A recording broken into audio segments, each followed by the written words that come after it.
Hi there, I'm Andrea Koppel, and it's time for coffee, the podcast where you get to hear firsthand what the jobs and careers that interest you the most are really like. Hey there, Java junkies. Welcome back to another episode of T for C. If you're interested in breaking into the startup world, whether in the field of artificial intelligence and machine learning, or in philanthropy or an investment, then this is the episode for you, because my next guest is the CEO of a startup that's powered by machine learning to help nonprofit fundraisers identify the right donors. But before I introduce you to Shawn, I want to make sure you've signed up to get a free copy of the Just Brew It ebook with fantastic career advice from some of the super accomplished and insightful professionals who've been guests on T4C. And it is so easy to do. All you got to do is head over to the Time for Coffee website at time4coffee.org. And the sign up box to download the free ebook will be right there on the homepage. Now, my Java lovers, please grab your mug and take a chug of your favorite caffeinated beverage, because it's time for another caffeinated career conversation. And my guest is Shawn, the CEO of Boodle AI, the leading machine learning power predictive analytics platform that empowers philanthropies to find new donors and companies to find their best customers. Prior to joining Boodle in April 2016, Shawn was a serial investor in a variety of startups, as well as the managing director and chief operating officer of Bellow Wood Group, also known as BWG, a proprietary merchant banking platform. And he was client initiative leader and director of business development for Essex Lake Group in Abu Dhabi, which has over 10 years of extensive research on data-driven intelligence techniques, whether robotics, artificial intelligence, deep learning, machine learning, advanced algorithms, all to solve complex business problems. Shawn is a graduate of West Point Military Academy and served 4 years as a captain and a platoon leader in the U.S. Army. He's also got his law degree from Northwestern University and his MBA from the Northwestern's Kellogg School of Management. Shawn, welcome to Time for Coffee. Are you caffeinated and ready to go? I am well caffeinated and appreciate the opportunity to join you today. Thank you so much. Terrific. So are you a coffee guy? Is this something that you do every day? Do you enjoy a particular kind of coffee? I actually transition. So I usually start the morning with tea, and then late morning through afternoon is coffee, usually either shock or death wish. And by end of evening, I usually finish the evening with gunpowder green tea. So. Nice. Oh my God. I there's quite a theme running through your caffeinated beverages. What are those two coffees that you mentioned? So Shock and Death Wish are two brands of coffee that tout themselves as being some of the most highly caffeinated coffees that exist. I have never heard of them. Where do you get them, Shawn? I bought them on Amazon. Nice. Do they live up to the promise? They do, actually. They are quite, but I will tell you, the gunpowder green tea, it doesn't hit you as quickly, but it has, I think, an even greater caffeinated effect, and it tends to stick with you a little bit longer. Nice. Well, I'm also a big green tea person, so love it, love it. Excellent. So let's dive into our 10 espresso shots, which we are framing around the startup world, right? Absolutely. Okay. What entry-level jobs, Shawn, are available to young people who want to break into the startup world? It really depends on the stage of the company. Very early stage companies, right upon founding and forward, there actually aren't typically a lot of entry-level positions because you've got very small teams, sometimes 1 to 6 people, and each of them have very specialized, defined job roles. Most startups start to hire people once they can provide that structured professional development that you find at larger companies. So for instance, as a company, Boodle AI hired its first college graduate after 2 years of operations. We brought a woman in who has been a rock star for us into the marketing area. And she recently transitioned into the customer success area after a year with the company. So I think people coming out of college or young professionals who want to transition into startups are probably looking at companies that have been around for a little while, maybe even have their first round of funding. The exception always being, of course, if you're got an idea that you're going to start on your own. The Mark Zuckerbergs and others of the world, technically they were pretty entry level coming right out of college, but they went into a very senior level position because they founded their own companies. Okay. Now, what about the skills that you look for, in particular, hard and soft skills that you're looking for? For example, the young woman that you hired a year or so ago to join on your marketing side of your business. What are those skills that you think our young listeners should try to cultivate? Absolutely. It really depends on what they want to do. So for instance, as a machine learning company, we obviously have a team of engineers. And so if I'm going to bring on an engineer, they need to have solid programming skills. We're looking probably towards the end of this year, building out our finance team. Someone who's going to work for our CFO is going to have good financial skills. So it's really going to depend just on, as far as hard skills, what area they want to pursue within the startup realm. The soft skills probably span across any type of field, whether it's a marketing person, a finance person, or an engineer. In the startup world, you've got to be able to deal with ambiguity. You walk in the morning and have one task that you're supposed to be doing, and by noon, that may have changed twice. And so it's not a walk in from 9 to 5 and know what you're going to be doing each day. And you've got to be comfortable with that. Because they are smaller teams and there's not a lot of oversight per se, you also need to have a lot of self-initiative. You need to be able to understand what needs to get done and not be asked to do it. And then finally, in the startup world, you've got to trust the people you're with at all times. And so integrity is absolutely one of the key soft skills that we always look for. And how do you identify that? Integrity, a lot of it you get just through the interview process. I mean, it is definitely a subjective measure. You've got to ask the right questions, and we make mistakes. In 4 years, I've run into one individual who we had a problem with integrity, and we didn't suss it out in the initial interview. But you find that over time, and that's just what you've got to be comfortable with as a business leader, and that you're hiring, for the most part, the right people who are going to help you discover that very quickly. Terrific. So what about someone's major? And again, I'm thinking, of course, it depends on the role that they're going to want to do in your startup.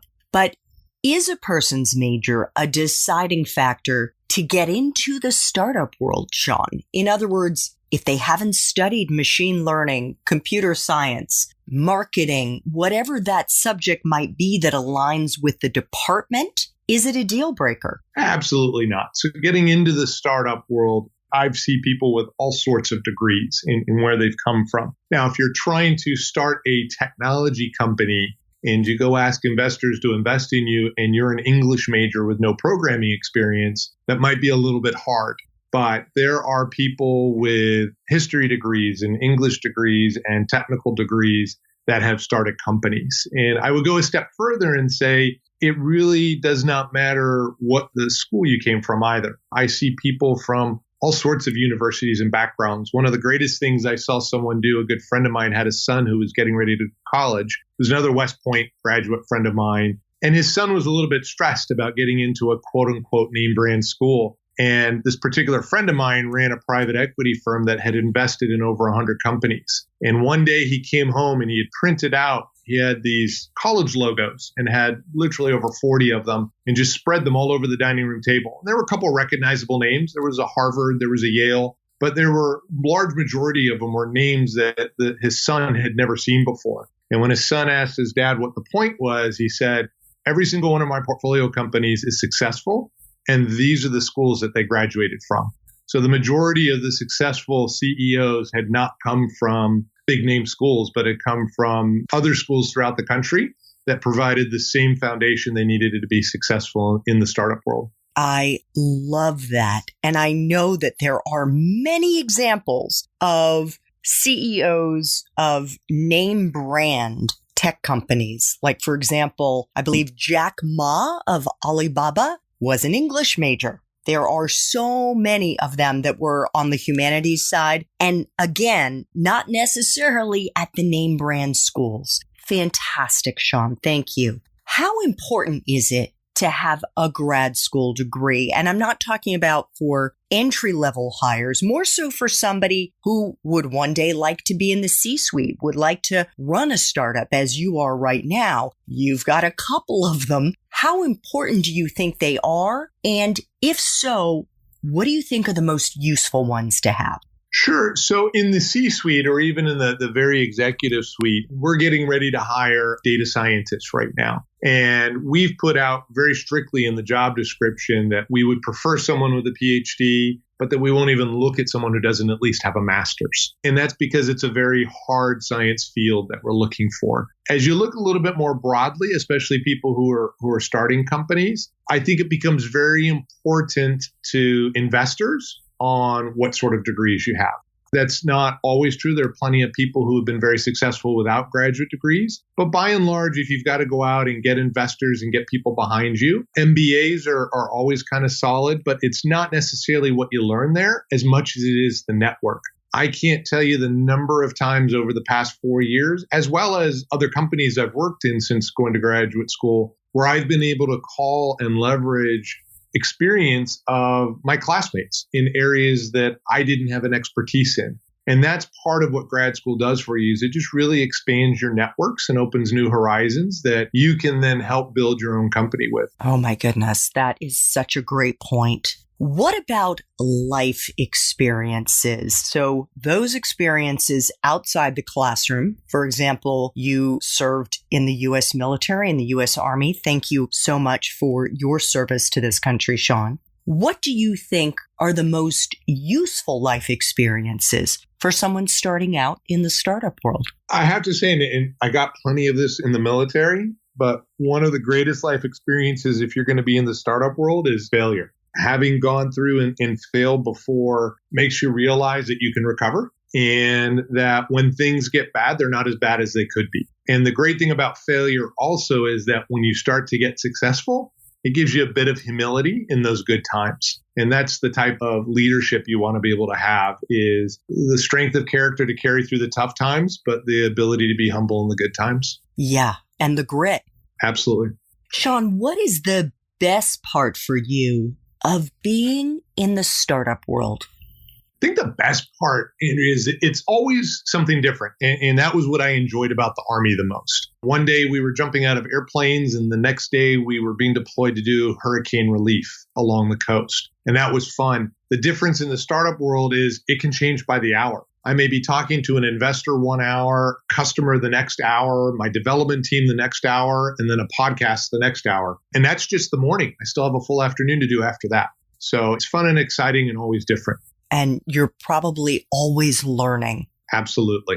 So I have no doubt, Shawn, that there is a big flip side to this. What is the part of your current job as CEO of Boodle AI that sucks the most? I'll be honest, Andrea, I enjoy what I do. And that's part of, I think, being an entrepreneur, is that if you don't enjoy what you don't do it. If I had to say the one, I was asked by an investor about 2 years ago if there was anything I regretted doing a startup a little bit later in life versus in my 20s. I told him I didn't regret anything, but there's two things that I miss. One is being able to have a lot more time with my family. As a startup entrepreneur, you're definitely married to the job, and that prevents a lot of family time you may have otherwise. And the other thing I miss, honestly, is reading books. I used to be a pretty voracious reader of books. I read every day, but I'm now reading journals or articles or something that's related to work and not necessarily just sitting down with a good book.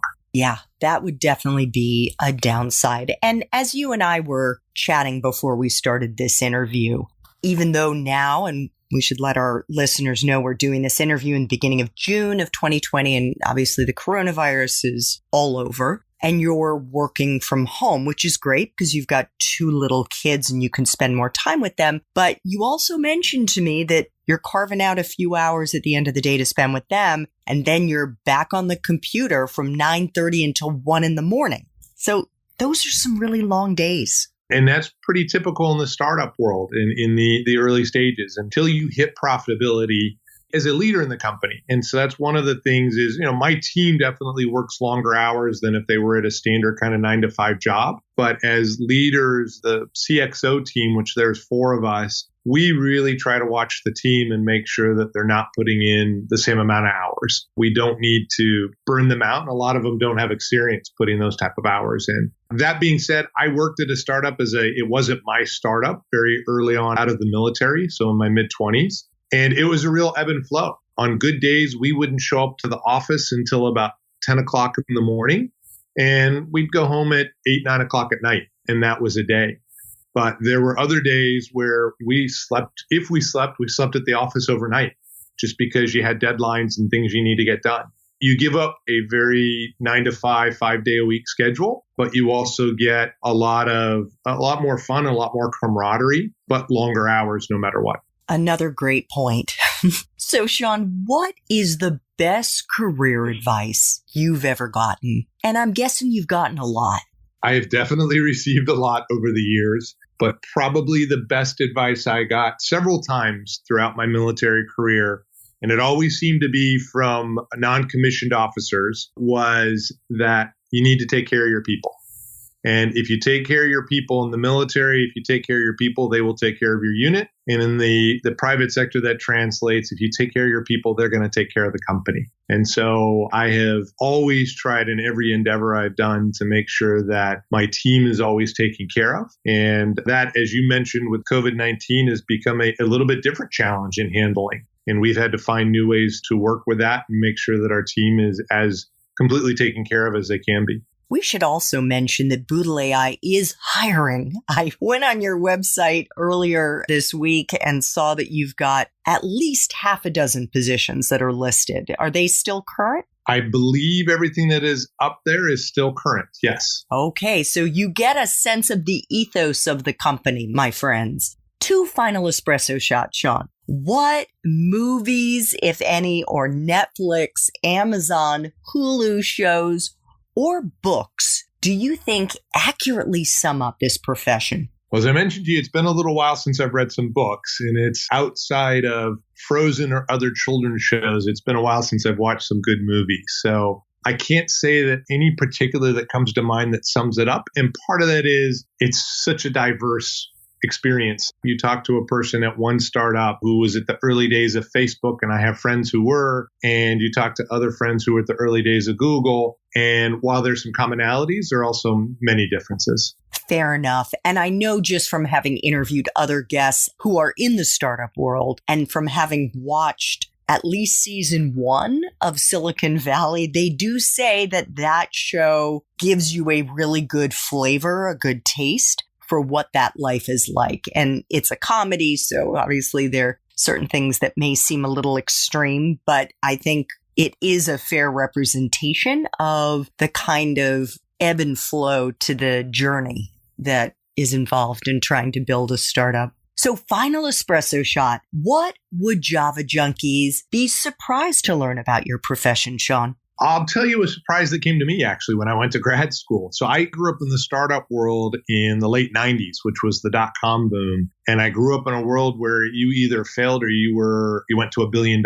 And there was really nothing in between. And I took a course in graduate school called Entrepreneurial Finance. And ironically, one of the most sought after professors after Oprah Winfrey. And what was amazing, though, is the professor actually never taught a single day. He simply leveraged his network. And for I think it was 15 classes that we had, he brought in 15 different types of entrepreneurs. And he brought in the person who sold their company for $1 billion.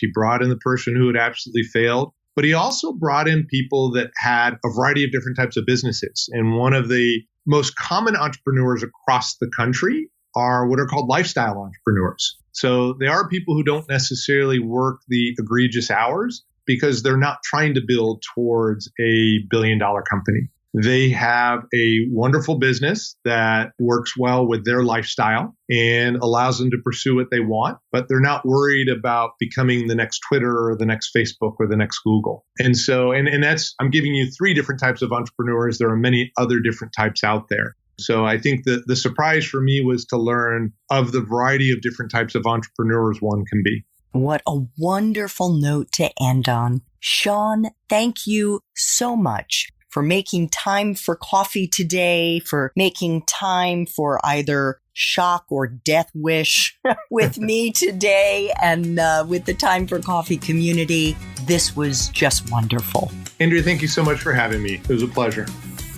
Thanks so much for listening to Time for Coffee, where the professionals in the jobs that most interest you always have time to grab coffee 24/7, no matter where you live.